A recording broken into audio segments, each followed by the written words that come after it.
s'est passé ici. Ça se passe ici, dehors, j'étais allongé là. Ouais, il était là en train de me taper.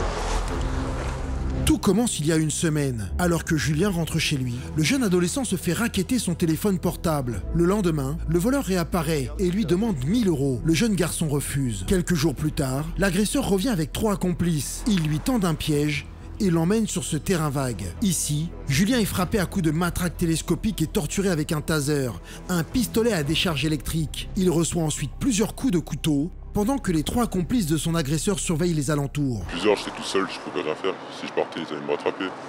J'étais toujours un avec moi, 2 derrière. J'en avais en vélo, si je partais, ils allaient me pousser et tout. Sur place, les policiers tentent de trouver le moindre indice pour remonter jusqu'aux agresseurs. C'est quoi ça? C'est pas toi ça? Ça te parle? Ça parle pas? Bon, on le prend, on verra. Tout est consigné dans une enveloppe destinée à la police technique et scientifique. Un peu plus loin, les policiers repèrent d'autres indices. Il se fait soigner là, regarde ce qu'il y a par terre. Après 4 heures de torture, Julien reçoit des coups de couteau sur le bras, puis dans la cuisse. Il perd beaucoup de sang. C'est alors que l'agresseur et ses 3 complices lui apportent de quoi se soigner. C'est quoi? C'est des... comment ça s'appelle? C'est là où il le soigne en fait. Donc ça correspond à ce qu'il nous dit. Comment expliquer un tel déchaînement de violence? Et qui sont les auteurs de cette agression barbare?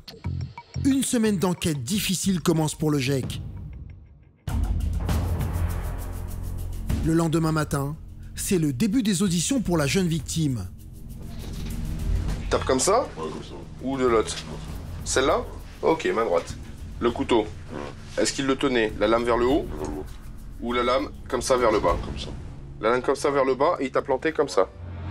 Les blessures nécessiteront 11 points de suture. Pendant son calvaire, l'adolescent a réussi à entendre le nom de son principal agresseur. Un élément précieux, car s'il a déjà eu affaire à la justice, il est inscrit dans le canonge. Visage rond, visage allongé, mal rasé, un bouc, une barbe... Ce fichier comporte les identités, photos et signalements des personnes déjà mises en cause par la justice. Si tu le vois, tu me le dis. Non? Non. C'est lui? Julien reconnaît immédiatement son agresseur. Il a 17 ans et il est déjà connu pour des faits de petite délinquance. Une photo que Julien a du mal à soutenir. Il y en a encore qui est sorti. Là. Dans les couloirs du commissariat, cette femme est la mère du garçon. Elle l'a emmené en urgence à l'hôpital après l'avoir découvert en sang dans les escaliers.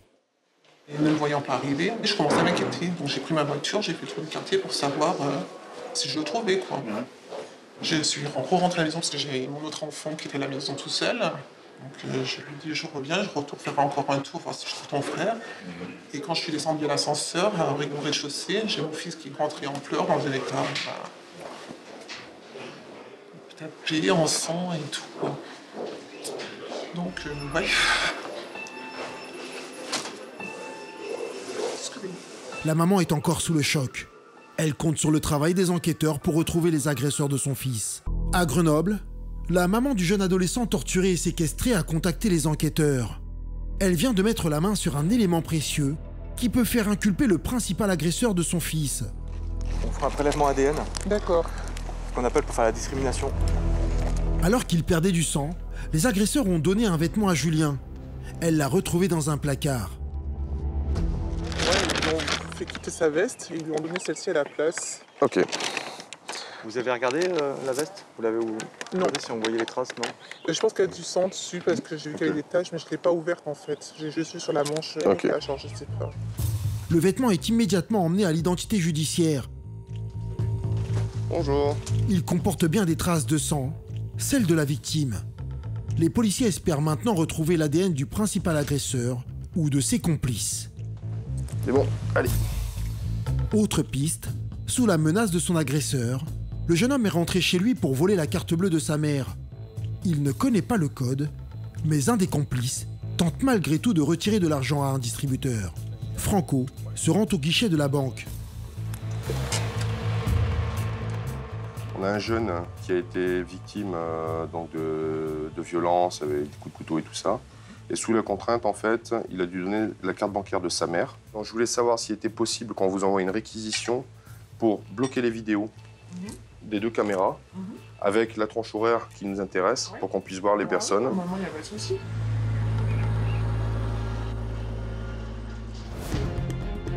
Quelques jours plus tard, Franco reçoit les résultats des analyses. Elles révèlent bien un ADN étranger, celui de l'adolescent désigné par la victime comme son principal agresseur. Quant aux complices, la victime ne donne pas d'indications précises aux policiers, mais ces derniers disposent d'éléments concrets. Ces images proviennent de la caméra de vidéosurveillance de la banque, au moment où un des complices tente de retirer de l'argent avec la carte volée. Surprise, il s'agit d'une fille. Ce n'est pas tout. Les enquêteurs ont demandé au jeune homme les codes d'accès à sa page Facebook. Franco a ainsi épluché toutes les conversations de la victime. Et nouvelle surprise, des prénoms ressortent de ces discussions. Pour Franco, pas de doute, la victime connaît également les complices de son agresseur. Il va devoir comprendre pourquoi Julien cherche à les protéger. À Grenoble, nous retrouvons Franco sur l'affaire de l'adolescent torturé. Le policier le soupçonne de connaître ses agresseurs. Il le convoque pour comprendre pourquoi il n'a pas dénoncé ses bourreaux. Le ton est direct pour faire réagir l'adolescent. J'ai le nom des personnes. De quoi? J'ai l'histoire. Je sais ce qui s'est passé. J'ai le nom des personnes. Ok? Donc maintenant, on va recommencer. Tu vas me dire maintenant la vérité. Désolé, la vérité. Le jeune qui est venu à la maison, tu connais. Comment il s'appelle? Non, c'est pas qui est venu chez toi. Quand t'es rentré, que t'as piqué le portefeuille à ta mère, c'est qui est avec toi? Je connais pas, lui. C'est sûr, je le connais pas. Je connais pas son prénom. Je connais pas où il habite. Pourquoi tu vas dire à des gens que tu connais les 4 qui t'ont agressé? Non, pourquoi avoir dit ça? Tu te rappelles pas, pourtant tu l'as dit. T'as cité... T'as cité... T'as cité... Et t'as cité... Ah, c'est marrant parce que ça me fait 4 noms. Et justement, dans ton affaire, on a 4 personnes. T'étais à l'école avec... Il fait partie de tes agresseurs. Mais non, y a pas... Ils t'ont mis la pression, ils ont dit maintenant tu parles pas. Ils ont fait passer un message à ta mère en disant qu'il fallait pas déposer plainte, que le problème était réglé. Les agresseurs habitent des quartiers voisins. Ils connaissent en fait très bien la victime. Ils ont même envoyé un SMS de menace à la mère. Ils nous narguent. En plus, comme lundi soir, quand j'ai sorti chien, ils se sont foutus de ma gueule. C'est bon. Donc maintenant, on va en prendre et tu me donnes les noms. C'est clair? Tu en as pas peur. Tu fais laisser ça. Il y a des policiers qui sont là pour régler le problème. C'est clair? Oui. Je t'ai dit, je te pardonnerai tout sauf le mensonge. Par peur des représailles, le jeune homme a préféré ne pas désigner les coupables. Mais les policiers sont à présent convaincus d'avoir identifié les 4 adolescents ayant participé à sa séquestration. Après une semaine d'investigation, les policiers partent interpeller les agresseurs au domicile de leurs parents. Le meneur présumé du groupe est introuvable. Bonjour. Mais les policiers interpellent 3 complices présumés. Ils les emmènent au commissariat, où ils sont tous placés en garde à vue. Il y a 2 garçons et une fille. Les policiers vont chercher à connaître le degré d'implication de chacun. J'ai pratiquement rien fait, là je vais porter le chapeau pour une personne que... Je m'en fous de lui, moi c'est pas mon frère, c'est pas mon collègue, c'est rien du tout. Pendant ce temps, un avis de recherche a été diffusé pour arrêter le principal agresseur présumé. En fin de journée, surprise, il se présente de lui-même au commissariat, convaincu par sa mère de se rendre. C'est cet adolescent en survêtement bleu foncé. C'est donc lui qui aurait racketté puis torturé Julien. Un vrai soulagement pour les enquêteurs qui peuvent démarrer les interrogatoires. Est-ce qu'il y a quelqu'un d'autre qui frappe? Pas sous tes yeux. Toi, tu vois uniquement. Il porte que des gifles. Pas de coups de... Il lui a donné les coups de matraque. C'est une matraque comment? Ok. Tu l'as vu ça, les coups de matraque? La personne qui achète tous les objets, c'est toi. Qu'est-ce qui nous dit? C'est tout ce que tu as fait. Et t'as jamais été présent. T'as pas été présent. Il y a marqué con sur ma tête. Je pense que j'ai passé un petit peu l'âge quand même. Hein? Me dis pas que t'as pas été présent. Mais celui qui intéresse surtout les policiers, c'est ce garçon. Ses complices l'ont tous désigné comme l'auteur des sévices. La victime s'est vue délivrer 5 jours d'ITT. Alors 5 jours d'ITT, ça paraît un petit chiffre. Simplement au niveau de ses blessures, il a eu 3 coups de couteau, des coups de matraque télescopique, des coups de taser et il s'est vu mettre sur le visage à plusieurs reprises du gaz lacrymogène, sans compter les coups de poing, les gifles et les coups de pied. Et les menottes. Et pour subir tout ça, il a été menotté. Et les personnes qui ont commis ces actes avec vous, qu'on a interpellés, ils sont en garde à vue. C'est pareil, ils vous ont tous identifié, ils ont tous le même discours. Tout le monde a le même discours que la lettre que la victime a faite, mais c'est tous des menteurs.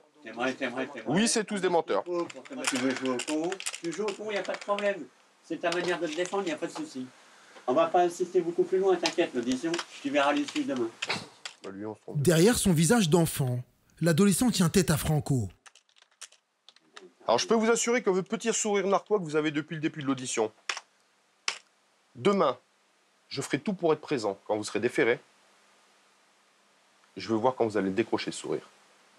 Ok? Ça marche. Il n'y a aucun problème. J'assure habituellement, c'est pas nous qui faisons le transport. Quel âge? Demain, on assure le transport. Hein? 17 ans. Tu te crois à l'abri, tu crois parce que tu vas pas aller au trou, mais tu vas direct. Hein. Là, les faits, c'est plus de 5 ans. Hein. Aucun d'eux ne semble mesurer la gravité des faits. La jeune fille de la bande est présentée devant le substitut du procureur par vidéo. Tout au long de l'entretien, elle dissimule à peine son sourire. Vous avez compris les raisons de votre placement en garde à vue? Oui. Oui. Bon, en gros, on a voulu extorquer ou soutirer de l'argent à une personne et on a utilisé la violence. Oui. Et qu'est-ce que vous pensez de votre comportement? Parce que je vous vois sourire. Non, mais c'est très grave. Non, mais c'est nerveux, c'est nerveux. Alors, cette garde à vue, comment elle se passe, mademoiselle? Durant, il se fait long et que ça me saoule. Ça vous saoule? Ouais. Eh bien, écoutez, ça risque de vous saouler encore un petit peu, puisque moi, à compter de maintenant, je prolonge votre garde à vue pour 24 heures supplémentaires. Je vais faire 48 On heures. verra demain quelle décision je prendrai vous concernant pour les suites, parce que je vous l'ai dit. Hein, on est vraiment au début là, de ce qui vous attend. Extorsion et violence avec arme, escroquerie. Les agresseurs de Julien risquent tous de la prison. L'enquête des policiers du GEC est un succès, mais de nombreuses autres affaires d'agression les attendent.